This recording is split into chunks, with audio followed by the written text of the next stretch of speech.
United's 24 shots against Forest was the most we've had in a Premier League game this season. And what did we have to show for it? Sweet all. Amorim was frustrated, so was I, so was every United fan. And something happened specifically in that game which tells you everything you need to know about this United team right now. Let me run through the 5 biggest talking points as we keep looking ahead to try and progress under Amorim. So there's a lot of frustration boiling over after that game yesterday, and I can understand exactly why. Because United were wasteful. But there were elements in that game, I'm telling you, that were far better than what we've seen. I'm going to run through the 5 biggest takeaways. We'll speak about wasteful United, about Maguire being a striker, about the fact that Garnacho was wasteful. Lots. You can let me know what you think in the comments below, but there's a few things I want to speak about. And first up, you have to talk about how wasteful United were, all right? United had 23, 24 shots in that game. It depends where you look for the stats. Chances galore and no goals. It's the most shots that we've had in a Premier League game this season. And we should have had more clear-cut opportunities. Ruben here speaking about the fact that we lacked that quality.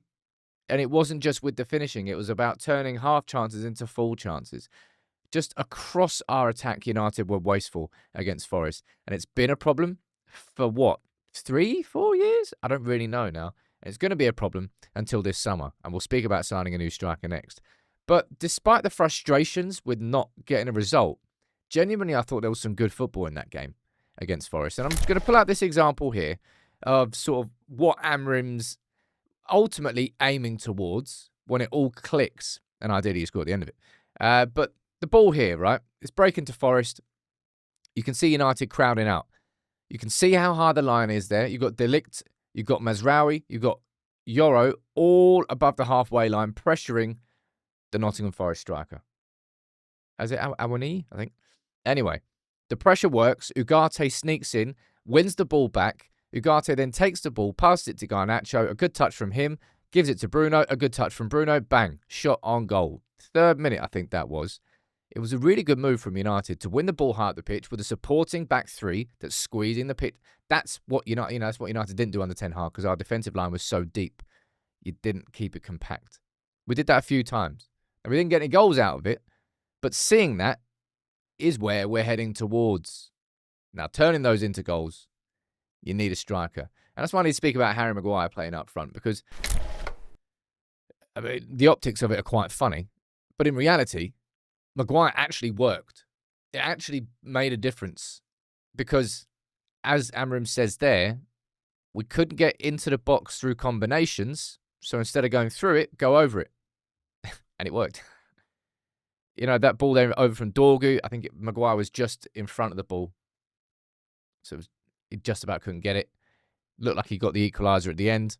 Good save off the line. But the fact that we are bringing Maguire on is just so indicative of how much United need a striker. It's painful. It really is painful how just Manchester United Football Club just doesn't have a goal scorer. Højlund should never, ever have been the first choice of Manchester United when he signed. It's not Captain Hindsight saying that. It's a 21-year-old coming from Serie A, from Atalanta. Shouldn't be the first choice at Manchester United. He should have a supportive striker to look up to be inspired by, to aspire to be. That's what we need. Whether it's Osman, whether it's Gyökeres, I don't know whether we can afford either of them. I'll be totally honest. But we need a striker. And I'm not just talking about United's lack of efficiency when it comes to the striker, because we need to have a conversation about Garnacho. All right. Garnacho is somebody who has been trying to adapt to Amorim's system in the beginning. It certainly didn't work. He was dropped for his application in training. Since City, he's definitely been putting in the yards, right? But that game yesterday was not about a lack of application. It was about just a lack of quality. And probably a lack of variety in his decision-making in the final third. And look, I think Garnacho could be sold this summer. I think United will be looking at Garnacho and thinking, could selling Garnacho enable us to maybe buy another number 10 who would fit playing centrally? And that's because that's the issue. Garnacho wants to go on the outside. He wants to cut in on the outside of the box onto his right foot, but he's actually been more productive on the right-hand side rather than the left. I just don't see Garnacho fully ever fitting the system. I think he's going to... I don't think the attitude can be questioned yesterday. It's just the quality wasn't there. And it's been the case with United all season, really. The quality just isn't there. Even when the attitude is there, which I think it was against Forest, ultimately it's the quality that let us down. But the final talking point on my list here, and this really did annoy me, was that goal that we conceded. Because I swear to God, it is the dumbest goal to concede. Because you look at this photo here, right? Ilanga is running back. Of course, he had a couple of yards on Dorgu. And Dorgu wasn't able to get back in front of him because, you know, full well, 85 metres in 9 seconds. But Mazraoui is the furthest person back. You've got Yoro over there.